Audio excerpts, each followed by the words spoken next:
I was working with the biggest egotistical asshole I'd ever met in my life. I'm not in the series anymore. And they said, Erik, had you fired? I said, what do you mean?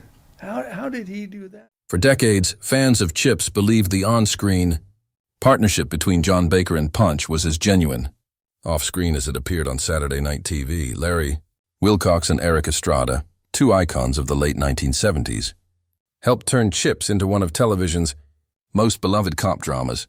They smiled, they laughed, and together they raced down California's highways as the faces of American law enforcement. But behind that sun-drenched glamour, there was a truth no one was ready to hear. And for nearly 40 years, Larry Wilcox stayed silent. Now at 78, that silence is finally broken. In a series of stunning new interviews, Wilcox has revealed that the end of his time on Chips was no amicable departure. According to Wilcox, it was Erik Estrada, not network politics or creative direction, who pushed him out of the show. And the reason? Ego, power, and behind-the-scenes manipulation that left Wilcox devastated, humiliated, and ultimately replaced. I didn't leave Chips because I wanted to, Wilcox admitted. I was fired, and it was because Erik didn't want me there anymore. These aren't just rumors. They're coming straight from the man who lived it. What truly happened between two of TV's most iconic cops? Why did Larry Wilcox keep quiet for so long? And now that the truth is out, what does it say about the cost of fame, friendship, and forgiveness? This is the untold story of betrayal, silence, and finally, closure. In the golden glow of 1970s television, Chips wasn't just a hit. It was a cultural phenomenon. Debuting in 1977, the show followed two California Highway Patrol officers, the calm, disciplined John Baker, played by Larry Wilcox, and the daring, charismatic Frank Poncherello, played by Erik Estrada. Together, they became an iconic duo, the quintessential good guys of network TV. Their chemistry felt effortless, their banter believable, and to millions of fans, they weren't just actors. They were partners, friends, brothers, but as it turns out, the illusion of brotherhood was just that, an illusion. Behind the smiles and high-speed chases was a simmering tension that never made it into the script. Wilcox and Estrada were two very different men, one reserved and focused on discipline, the other flamboyant, media-savvy, and eager for the spotlight. From the very beginning, the dynamic that made them popular on screen was causing friction off-screen. Wilcox, a Vietnam veteran and methodical performer, felt sidelined by the show's increasing focus on Estrada.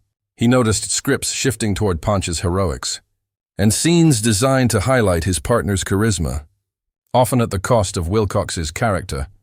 According to crew members from the era, Wilcox was professional, serious about his work, and quietly frustrated. Estrada, meanwhile, became a rising star, gracing magazine covers, doing talk shows, and commanding fan attention. As Chips soared in the ratings, so did the ego clash behind the scenes. The network loved Estrada. The fans adored him. And Wilcox, though integral to the show's original vision, began to feel like a supporting act in his own story. But he stayed. For 5 seasons, Larry Wilcox held the line. He filmed his scenes, kept the peace, and played the part of the dependable friend, both on-screen and off. Publicly, he denied any rumors of feuds. Privately, he was watching a storm gather, especially when Estrada entered a contract dispute with the studio and refused to show up on set. The media reported on Estrada's salary standoff in 1981, framing it as a classic Hollywood money dispute. But what few realized was that this moment shifted the power dynamics entirely. When Estrada returned, reportedly victorious with higher pay and greater control, the writing was on the wall. Wilcox, it seemed, was no longer just a co-star. He was now expendable, and just 1 season later, he was gone. At the time, Wilcox told the press he was moving on to pursue new creative ventures. The headlines were polite, the fans were confused, but the real story, as Wilcox has now revealed at age 78, was far darker. He wasn't stepping away. He was being pushed out, sidelined by a co-star who, according to Wilcox, used his newfound clout to demand changes behind the scenes. He didn't want me there anymore, Wilcox said. And the network listened. This was the moment the illusion shattered. The brotherhood millions of viewers believed in was gone. And for Wilcox, the betrayal wasn't just professional. It was deeply personal. He had stayed loyal to the show, to the audience, to the image they had all built. But in Hollywood, loyalty often takes a backseat to power. And in this case, Wilcox says, Estrada had all the power and used it. As the 1980s dawned, Chips remained one of NBC's most bankable hits. But while fans saw only sunshine and sirens, the set itself was becoming a battleground. Beneath the glossy exterior, a storm of ego, contract negotiations, and bitter resentment was brewing, and Larry Wilcox, once a central pillar of the show's heart, was becoming increasingly aware that the tide was turning against him. The trouble escalated when Erik Estrada, emboldened by his soaring popularity, took on MGM and NBC in a very public contract dispute. Estrada, seeking higher pay and more control over the show's direction, essentially went on strike during season 5. Production scrambled to cover his absence, and behind the scenes, nerves were fraying. But instead of facing repercussions, Estrada returned to set a few weeks later with exactly what he wanted: a significantly better deal, higher billing, and, as Wilcox would later claim, a new level of authority over decisions on set. That's when everything changed.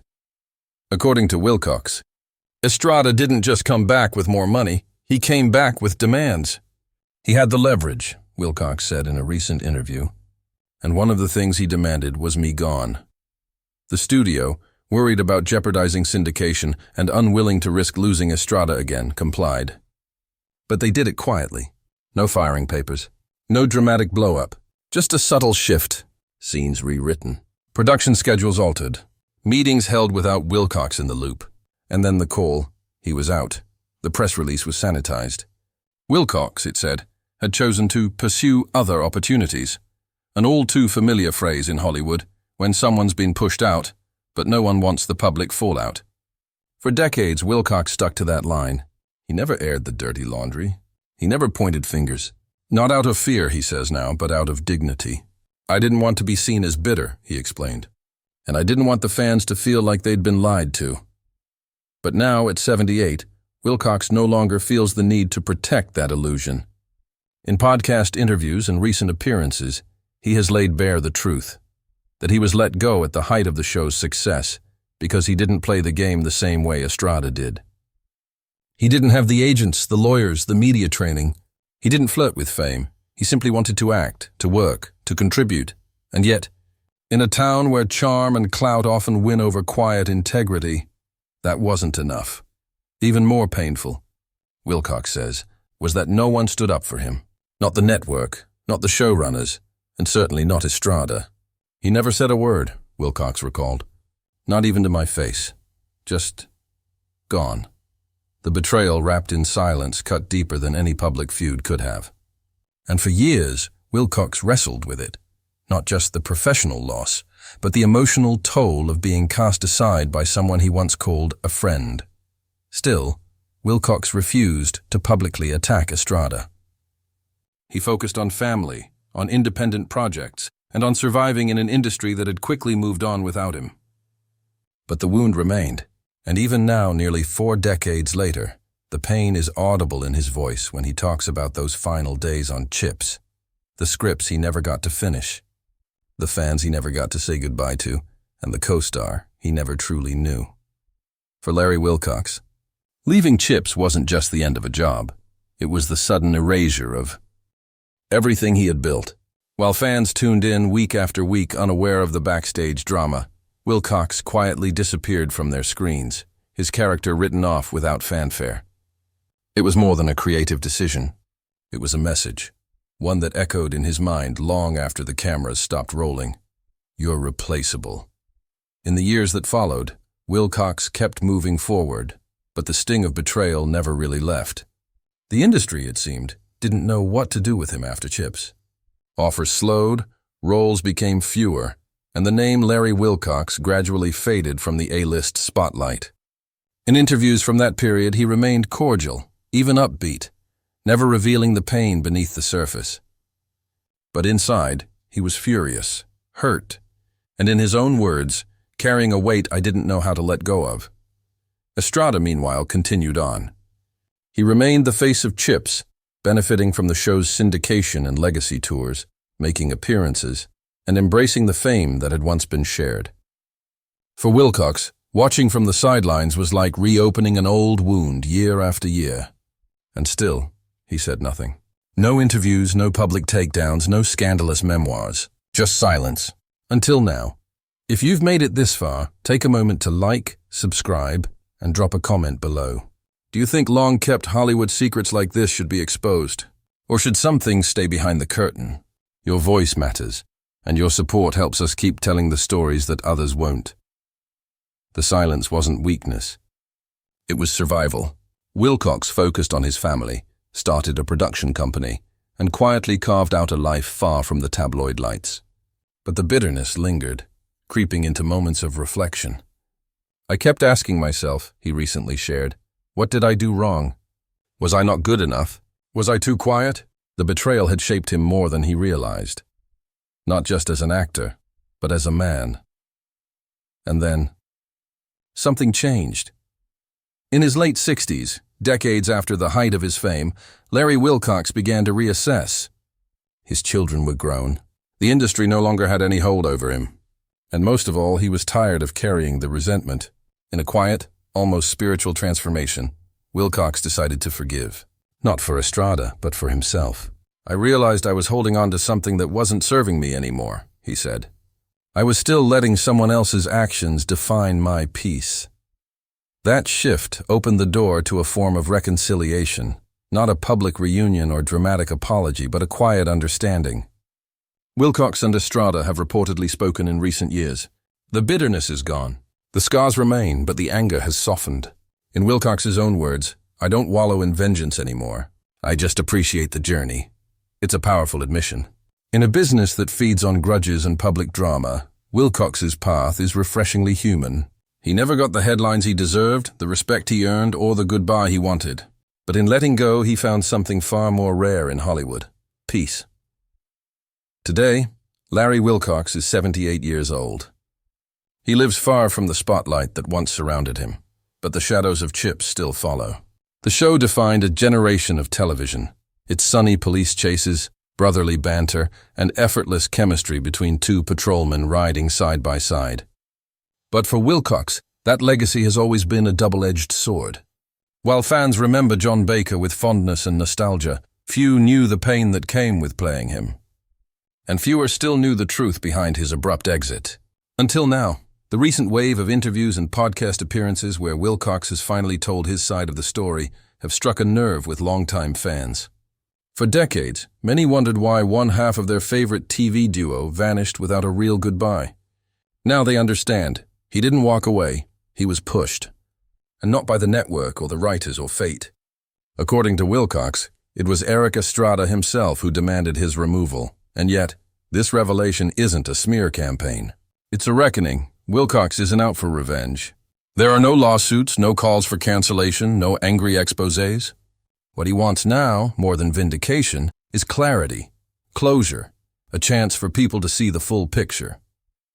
To recognize the difference between the characters we love and the realities behind them. Chips was a beloved show, but it was also a workplace. And like many workplaces, it had politics, ego, and power struggles that the audience never saw. Today, that audience is rethinking the past. Fans have taken to forums and social media to express their support for Wilcox, applauding his honesty and integrity. Some have called for public acknowledgement from Erik Estrada, though he has remained mostly silent on the matter.